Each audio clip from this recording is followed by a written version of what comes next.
नमस्कार. द्वारकेश किचनमध्ये आपलं खूप खूप स्वागत आहे. तर आज आपण बनवणार आहोत अगदी घरच्या घरी वर्षभर टिकणारं, अगदी स्वादिष्ट असं साजूक तूप, रवाळ, दाणेदार असं साजूक तूप. फ्रीजमध्ये सामान जास्त असल्यामुळं मी काय केले, 2 पातेल्यामध्ये 10 ते 12 दिवसाची 1.5 लिटरची दुधाची साय स्टोअर करून घेतले. शक्यतो एका भांड्यामध्ये स्टोअर करायची. आता हे दोन्ही भांड्यातली साय फेटायला येत नाही म्हणून एका मोठ्या स्टीलच्या पातेल्यात मी काढून घेते. तर 10 ते 12 दिवस मी दूध अगदी वरव्याचं मंद गॅसवर तापवून रूम टेम्परेचरला आल्यानंतर फ्रीजमध्ये 2 तास ठेवले आणि अलगद साय काढत गेले, त्याची स्टोअर करत गेले. तर फक्त साय घ्यायची, दूध अजिबात येऊन द्यायचं नाही. आणि ज्यावेळेस तुम्हाला फेटायचं आहे त्याच्या आदल्या दिवशी सगळी साय फ्रीजच्या बाहेर काढायची. त्याच्यामध्ये 1 चमचाभर दही घालून झाकून ठेवायचं आणि दुसऱ्या दिवशी लोणी फेटायला घ्यायचं. कोणी कोणी काय करतं, फक्त साय फेटतं, त्याच्यामध्ये दही घालत नाही किंवा विरजण घालत नाही. प्रत्येकाची करण्याची पद्धत वेगळी असते. तर मी काय करते, आदल्या दिवशी थोडंसं दही घालून ठेवते. आता ह्या आपल्या 2 पातेल्याला भरपूर दही लागलेलं आहे. तर हे चांगले दोन्ही पातेले आपण स्वच्छ पुसून घ्यायचे, कारण ह्याच्यामध्ये सुद्धा भरपूर तूप असतं. तर हे पहा, एका मोठ्या भांड्यामध्ये आपण सगळं काढून घेतलेली आहे साय विरजण घातलेली. तर आता आपण ह्याला फेटायला सुरू करूया. आणि तुम्हाला जर तूप बनवायचं नसेल तर आणि फक्त ह्याचं लोणीच काढून ठेवायचं असेल, तर लोणी सेट करायचं असेल वापरण्यासाठी, तर निघालेल्या लोण्यामध्ये काय करायचं, थोडंसं मीठ आणि हळद टाकून एका डब्यामध्ये 1 ते 2 दिवस फ्रीजरमध्ये ठेवायचं आणि नंतर काढून फ्रीजमध्ये ठेवायचं. आरामात तुम्ही लोणी म्हणून त्याचा वापर करू शकता. आणि त्या लोण्यापासून जर तुम्हाला तूप तयार करायचं असेल तर तूप हे तयार करू शकता. साय थोडीशी जास्त असल्यामुळं मला 12 ते 13 मिनटं सहज लागणार आहे. आणि हे लोणी काढण्यासाठी मी आपली घरातली जी लाकडी रवी असती, आपली अगदी जुनी पद्धत जी आजी आई आपली वापरत होती, त्याचा वापर करून मी लोणी चांगलं फेटून घेणार आहे. सारखं फेटत राहायचं, कारण चांगलं फेटल्यानंतर काय होतं, तूप पण आपलं भरपूर निघतं आणि तूप चांगलं असं कणीदार बनतं साजूक तूप. सुरुवातीला फेटताना थोडंसं जड लागतं आपल्या हाताला आणि फेटताना पण आपले दंड थोडेसे अवघडल्यासारखे होते. पण ज्यावेळेस ताक आणि लोणी वेगळं व्हायला सुरू होतं, त्यावेळेस आपलं बॅटर अगदी हलकं होतं आणि आपल्याला फेटताना पण जड जात नाही. आता होतं काय, लोणी काढल्यानंतर आपल्याला ते जे लोणी निघालेलं असतं ते 2-3 पाण्याने अगदी स्वच्छ पाणी, पांढरं शुभ्र निघोसोपर्यंत ते धुत राहावं लागतं. त्यामुळं हात आपला खेळता राहिला पाहिजे. त्यासाठी परत मी पातेलं मोठं घेतले. आणि आपलं तूप कडवताना पण प्रॉब्लेम काय होतं, पातेलं जर लहान असेल तर तूप फसफसतं, वरती येतं, उतू जातं. त्यासाठी काय केले, मी परत पातेलं मोठं घेतले. आता लोणी आपलं फेटायचं झाल्यानंतर दुसरी एक महत्त्वाची स्टेप म्हणजे ह्या लोण्याला थंड पाण्याने धुवून घ्यायचं. तुम्ही माठातलं किंवा फ्रीजमधलं कुठलंही पाणी वापरू शकता. मी साय जास्त असल्यामुळं साधारण 1 तांब्याभर थंड पाणी ओतले आणि चांगलं लोण्याला धुवून घ्यायचं. लोणी धुतल्यामुळं काय होतं, आपलं साजूक तूप जास्त दिवस टिकतं, कणीदार होतं आणि त्याला कसलाही वास येत नाही. त्याच्यामुळं काय करायचं, लोण्याला स्वच्छ 2 ते 3 पाण्याने धुवून घ्यायचं. लोणी धुतल्यामुळं काय होतं, आपलं जे बनलेलं तूप असतं ते चिकट होत नाही, अगदी दाणेदार होतं आणि पिवळसर त्याला रंग येतो, कलरही चांगला येतो, कसल्याही प्रकारचा कुजट वास वगैरे येत नाही आणि अगदी आरामात वर्षभर हे राहू शकतं. 10 ते 12 दिवसाची आपण साय जी स्टोअर केलेली असते ते ताक आपण कणिक तिंबण्यासाठी वापरू शकतो, कढी करण्यासाठी वापरू शकतो. त्याच्यापेक्षा तर जास्त साय 15, 16, 17, 18 दिवसाची नाईलाजाने असेल तर ते झाडाला घालायचं ताक. आता ताकाच्या वरती जे लोणी थांबलेलं असतं ते आपण चौबाजूने हाताने गोळा करून आपल्या लोण्याच्या भांड्यामध्ये मिक्स करून घेऊयात.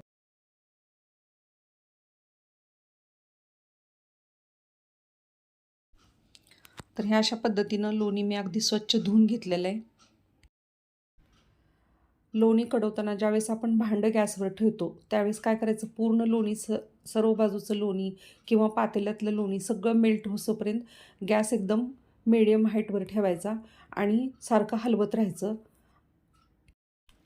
तर माझ्या घरात सासूबाई, ज्यांचं वय 87 वर्ष आहे, तर त्यांनी त्यांच्या तरुणपणामध्ये 30 ते 40 वर्ष ते काय करत होते, लिलाव बाजारातून 2 घागरी, 3 घागरी, 4 घागरी असं दूध विकत घ्यायचं आणि त्या दुधापासून दूध तापवून त्याचं लोणी, तूप, ताक, दूध काय असेल ते विकायचं. तर त्यांच्या तोंडून त्यांच्या आठवणी ऐकूयात. बोलतील, पूर्ण कॅमेरा त्यांच्याकडे नेते. थोडंसं तुम्ही पण लक्षपूर्वक ऐका. रोज रोज 50 रुपये दुकानासाठी किती घागरी रोज विकत घ्यायचं होतं तुम्ही?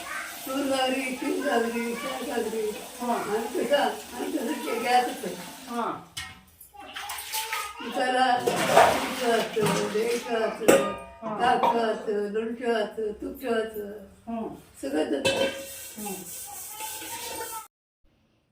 जुन्या आठवणीमध्ये रमल्या की त्या खूप रमतात. त्यांच्या काळातल्या गोष्टी सांगतात. तर चला, तर आता आपले हे लोणी कडायला सुरू झालेलं आहे. अगदी पांढरशुभ्र लोणी निघालेलं आहे आणि जसं तूप पण आपलं अगदी दाणेदार साजूक तूप.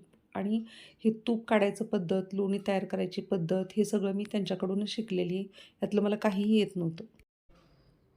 आता गॅसवर मी जे लोणी कडायला ठेवलं आहे त्यावेळेस टाईम लक्षात ठेवायचा आणि पूर्ण आपलं कंप्लीट तूप तयार होईस्तोपर्यंत आपल्याला किती वेळ लागतो हेही तुम्हाला मी सांगणार आहे. तर टाईम मी अगदी लक्षात ठेवलेला आहे.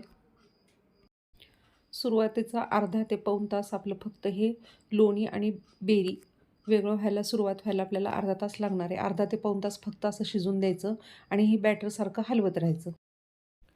आता हे सध्या खूप घट्ट वाटतं आहे आपल्याला, पण हळूहळू काय होतं, बेरी बाजूला होती आणि तूप बाजूला व्हायला लागतं आणि हे मिश्रण आपोआप पातळ बनायला लागतं. थोडंसं अजून आपल्याला 1 पाऊण तास तरी ह्याला कढवावं लागणार आहे. लोणी कढवताना मी गॅसवर पातेलं ठेवलं होतं त्यावेळेसचा कलर आणि आताचा कलर स्पष्ट तुम्हाला जाणवत असेल. तर अगदी ज्यावेळेस मी पातेलं गॅसवर ठेवले होते त्यावेळेसपासूनचा आत्तापर्यंतचा टाईम मोजले, बरोबर मला 35 मिनटं लागले. आता इथून पुढं पण आपण काय करायचं, सारखं हलवत राहायचं. बेरी अजिबात पातेल्याच्या बेसला लागून द्यायचं नाही. इथं जर आपण हलवायला कमी पडलो किंवा बेरी खाली चिटकली तर तोच करपटपणा आपल्या तुपाला येतो, तूप कडवट होतं. आता अर्धवट आपलं लोणी काढल्यानंतर मी घालणार 1 विलायची आणि 3 लवंगा. अगदी पूर्ण तूप काढल्यानंतर घालायचं नाही. थोडंसं अजून तूप काढायला आपलं थोडंसं 15-20 मिनटं असताना घालायचं. म्हणजे लवंग आणि वेलदोड्याचा फ्लेवर त्याच्यामध्ये उतरतो. आपलं लवंगामुळे काय होतं, आपल्या तुपाला सुगंध येतो. विलायचीमुळे ते पण तुपाला सुगंध येतो एक प्रकारचा आणि तूप आपलं खूप दिवस टिकतं. तुपाला कसलाही वेगळा वास येत नाही. आता इथून पुढं काय होतं, बेरी आणि तूप झटकन एकमेकापासून वेगळं व्हायला सुरू होतं आणि यामध्येच बेरी खाली चिटकण्याचं जास्त शक्यता असते. त्यामुळं काय करायचं, सारखं हलवत राहायचं. गॅससमोरून अजिबात हलायचं नाही आहे आणि जोपर्यंत आपली बेरी डार्क चॉकलेटी होत नाही तोपर्यंत आपण कढवायचं थांबणार नाही. आता हे पहा, इथं बेरी खाली बसते आणि वरच्या बाजूला अगदी फक्त तूप आणि तूप असतं आणि हा तूप जरी कडलेलं असलं तरी बेरी पांढरट ठेवायची नाही. बेरीचा कलर हा नेहमी डार्क चॉकलेटी ठेवायचा. कारण थोडं जरी इथं तुम्ही पांढरट बेरी ठेवली तर ते काय होतं, तूप जास्त दिवस टिकत नाही. त्यासाठी बेरी चांगली डार्क चॉकलेटी करून घेईस्तोपर्यंत तूप कडवतच राहायचं. तर तूप आपलं बनून तयार आहे आणि खालच्या बाजूला जी बेरी दिसते ती तुम्हाला स्पष्ट दिसत असेल, अगदी चॉकलेटी डार्क चॉकलेटी कलरची. तर गॅसवरून मी भांडं उतरल्यानंतर 10 मिनटं त्याला खाली ठेवले आणि शांत होऊन दिले. कारण जी कडण्याची प्रक्रिया असते ती गरम तुपामध्ये चालूच असते. त्याच्यामुळे एक 10 मिनटं शांत बसायचं. आणि आता आपण काय करून घेणार आहोत, हे वरचं तूप आपण एका भांड्यामध्ये किंवा स्टीलच्या डब्यामध्ये काढून घेऊयात. तर तूप गाळताना अगदी सुरुवातीपासून गाळणीचा वापर करायचा शक्यतो टाळायचं. वरचं जे अगदी स्वच्छ तूप, फेस आपलं पळीनं अगदी अलगदपणे डब्यामध्ये ओढत राहायचं आणि अगदी लास्टला ज्यावेळेस तुम्हाला बेरी डब्यामध्ये आपली पडायला लागते त्यावेळेस मात्र गाळणीचा वापर करायचं. असं केल्याने काय होतं, की तुपाचं तुमचा फ्लेवर खूप दिवस टिकून राहतं. त्यामुळे मी काय करते, शक्यतो गाळणीचा उपयोग अगदी लास्टला ज्यावेळेस बेरी खूप आपल्या तुपामध्ये मिसळायला सुरू होते अशा वेळेसच मी गाळणीचा वापर करते. आता गाळणीमध्ये राहिलेली जी बेरी आहे ना, चमच्यानी दाबून त्याच्यातलं तूप सगळं निथळून घेऊयात. चमच्यानी थोडंसं खालीवर करायचं आणि बेरीला दाबत राहायचं. त्याच्यामुळं तुपाचा थेंब ना थेंब आपल्या खाली डब्यामध्ये पडतो. आपलं तूप बनवून अगदी तयार आहे. पण आता गरम असतानाच लगेच फ्रीजमध्ये याला ठेवायचं नाही. त्यामुळं काय होईल, मग आपलं तूप चिकट बनेल. तर त्यासाठी पूर्ण सेट होण्यासाठी 1 दिवस जाऊन द्यायचा. चांगलं झाकण त्याच्यावर ठेवायचं आणि दुसऱ्या दिवशी किंवा 24 तासानंतर तुम्ही रिझल्ट पहा. अगदी कणीदार आपलं साजूक तूप आपल्याला दिसेल. तर हे पूर्ण साजूक तूप मी निम्मा वेळ मिडियम गॅस आणि निम्मा वेळ अगदी लो फ्लेमवर असं मिळून मला कंप्लीट 1 तास लागला. तर ही साजूक तुपाची रेसिपी आपल्याला आवडली असल्यास आपल्या द्वारकेश किचनला लाईक करा, सबस्क्राईब करा, शेअर करा आणि भेटूयात वेगळ्या रेसिपीबरोबर.